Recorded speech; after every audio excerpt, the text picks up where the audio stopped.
বলিউডের blockbuster cinema হাম আপকে হ্যায় কন নিশ্চয়ই দেখেছেন।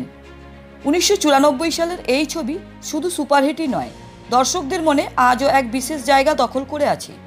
কিন্তু জানেন কি, এই সিনেমার দিদি তেরা দেবার দিবানা গানে এমন একটি দৃশ্য ছিল যা নাকি ভোটিংয়ের মাধ্যমে চূড়ান্ত হয়েছিল। কিন্তু সেই দৃশ্যেই সলমান খান নাইটি পরে হাজির হন, যা আজও আইকনিক। চলুন শুনে নিই কীভাবে ঘটল এই মজাদার ঘটনা স্বয়ং পরিচালক সুরজ বারজাতিয়ার মুখ থেকে। সুরজ বারজাতিয়া বলছেন, এই গানটার শুটিং করতে আমাদের মোট 9 দিন সময় লেগেছিল, আর 16 দিন ধরে চলেছিল রিহার্সাল।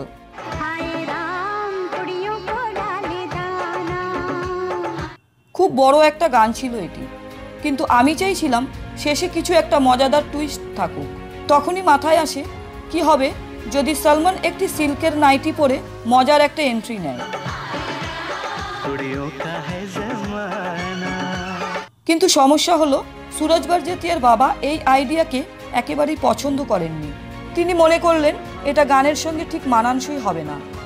আর তখনই পরিচালক সিদ্ধান্ত নিলেন সেটের সবাইকে জিজ্ঞাসা করা হবে সলমানকে নাইটি পরানো হবে কিনা, এবং ভোটিংয়ের মাধ্যমে সেটি চূড়ান্ত করা হবে।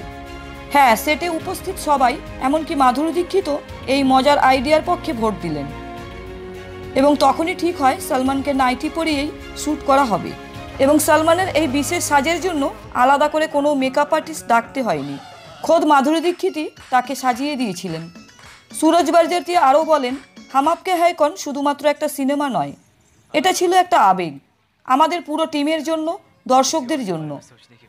ছবির প্রতিটি গান, প্রতিটি মুহূর্ত আজও সবার মনে গেঁথে আছে, এবং এই মজার স্মৃতিগুলো আমাদের জন্য অমূল্য। বলুন তো, এই গল্পটা আপনারা জানতেন? সলমানের এই নাইটি কাণ্ডের মজার কাহিনী শুনে নিশ্চয়ই আপনারা নস্টালজিক হয়ে পড়ছেন। কমেন্টে জানিয়ে দিন এই গান ও সিনেমার কোন মুহূর্ত আপনার সবচেয়ে প্রিয়। আর এমন মজাদার কাহিনীর জন্য আমাদের চ্যানেল ছন্দে ও গল্পের সঙ্গে থাকুন। সুস্থ থাকুন, ভালো থাকুন। এতক্ষণ আমাদের সাথে থাকার জন্য ধন্যবাদ।